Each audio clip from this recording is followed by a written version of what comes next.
What's up, YouTube? It's Eric, a Lions fan. Thanks for clicking on this video, and welcome to another edition of Wednesday Night Beer Reviews. Guys, today I have a beer from the Great Lakes Brewing Company. These guys are out of Cleveland, Ohio. This is their Imperial Oyster Stout. The beer comes in at 11% alcohol by volume and 37 IBU, so it's not going to be very bitter. It has a commercial description. I'm not going to read it, but I will twist it up here to the side if you guys kind of want to read it. And I'll bring it up here just a little bit more on the bottle here so you guys can read it while I'm kind of jibber-jabbering and talking here. Full disclosure, I've had this beer before. I like it quite a bit. I can't remember doing a video on it. I think I tried to do a video on it, but the post-production was bad and all that sort of stuff, so I just figured, you know what, I'll just enjoy it, and I'll grab another bottle at another time, because I know places around here that still have this in here, and it's just not a big seller here. Usually, Great Lakes beers usually sell kind of okay, but not this one here, in this one in particular, excuse me. This one comes in at, for a bomber, comes in at $11.99, which isn't necessarily bad, but I always hate having bombers on here because half of 11 is $7.50, is about $5.50 right around there. And is this really worth $5.50 in a 12-ounce can form? I don't necessarily think so. I think it's priced more, probably around $3 for a 12-ounce serving for this one for me. Again, this is just my own personal opinion, guys. I don't want to get into politics and pricing of beer and all that sort of stuff, but you are getting screwed on 24 ounces of beer here, probably because the packaging that it comes in, and it must be expensive to do these 22-ounce bombers, which to me, you're just not getting the bang for your buck here, guys. But I'm going to bring it up back here, guys. It's been out of the fridge here just a little bit. I don't see any kind of, I don't see really any kind of dating on here, although it's probably on here. We're probably going to have to look at it here. There's no vintage on here other than it's a 30th anniversary beer. Probably, well, since it's 1988, which 30th anniversary is 2018, so this is probably a 2018 beer, but of course there's no when it was a bottled on date on here, and it's pretty black, and they probably used black ink on top of it. So we're going to kind of go and guess that it's a 2018 vintage beer. Other than that, I honestly don't know. But guys, let's crack this open. Let's see what we get, okay? Enough jibber-jabbering. Nice hiss, not too bad. I'm going to set this off to the side here. Got my Samuel Adams glass. Looks a little kind of murky, I guess is kind of what I would do. I'm going to start hand washing my glasses here, but let's get this into a glass. Let's quit jibber jabbering. I tend to do that. I'm sorry. It's coming out kind of not necessarily thick here, but there is some carbonation in here that I'm seeing here. All right, guys, let's kind of leave it right to there to kind of see what kind of head we get on here. I'm going to bring it right up to there. There we go. All right, guys, I'm bringing it back in here to light.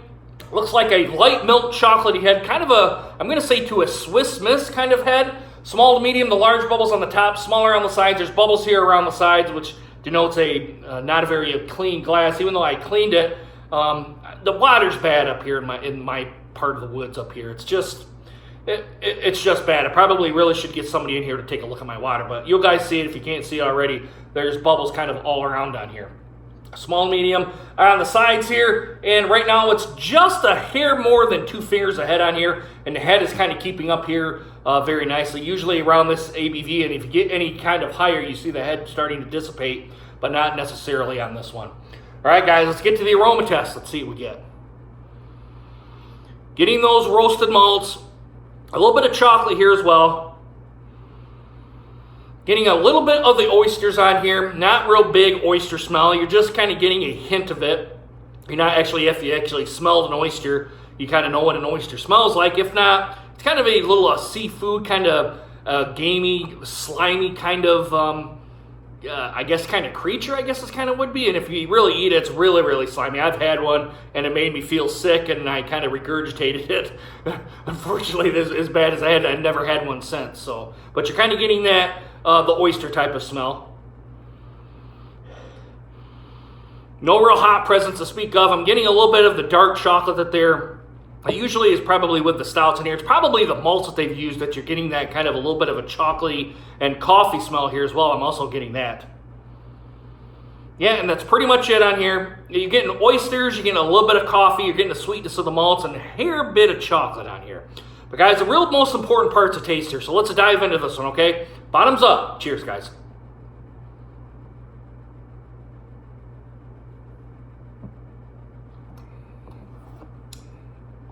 Very nice, very nice.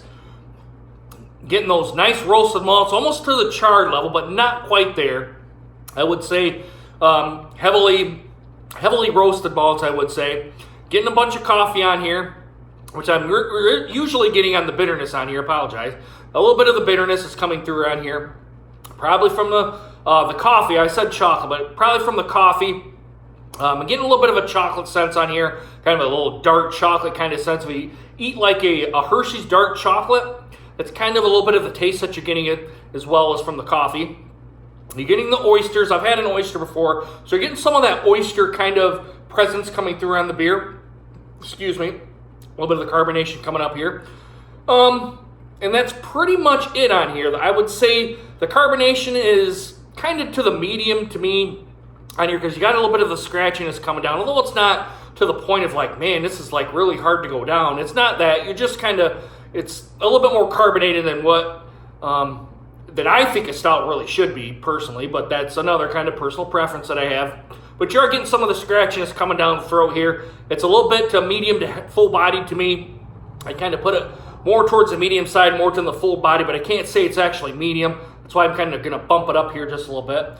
But like I said, I've had this beer before, and I liked it the first time I have it. And the second time I have it, I like it here just as much as when I did the first time. It's probably sitting out here, so you guys can tell the condensation on the glass. It's been sitting out here for probably about 10, almost going on 15 minutes now. I like it, guys. I like it a lot. And we're going to do the warm-up here real quick. I'm going to kind of go on the computer, kind of screw around on here. Maybe go watch it if the Tigers are playing. I might watch the Tigers here too. But for the most part, it's a real good beer. There's really not really anything to be astounding about and kind of scream to the mountains about. But it's not a bad beer either that you're like wanting to push it away like it has too much of something or it's just poorly made or anything like that. It's not that either, guys. It's a very, very, very good beer. And especially if you like oysters, you're going to kind of like this beer here as well. So, guys, I'm going to give it maybe about a half hour. Right now, it's about 10 after 8 right now. Let's come back in about 30 minutes. At least for me, it's going to be 30 minutes. But for you guys, it's going to be that quick of the snap of the fingers. So, guys, we're going to come up here to the warm-up. I'll be right back. Hey, guys, I'm back. Pretty much done with the first glass. I got probably about one more glass in here in this bomber. Now that's warmed up, a lot of the characteristics are still there when it was cold, just more pronounced.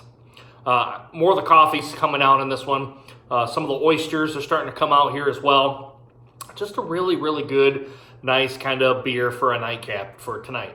11%, I wasn't really expecting it to be 11% because actually when I got this beer, I actually forgot about it. But it's still another nice, good beer for tonight here. I can't cap this one. I'm going to drink the 22 ounces of it. But I've been kind of nursing it here just a little bit. It's been about an hour, about through one already. Not too bad, actually. I like the beer, guys. I like it a lot. It has coffee, has a little bit of chocolate, it has some roasted malts, it has a little bit of oysters in here. Pretty much what I think Great Lakes was going for here.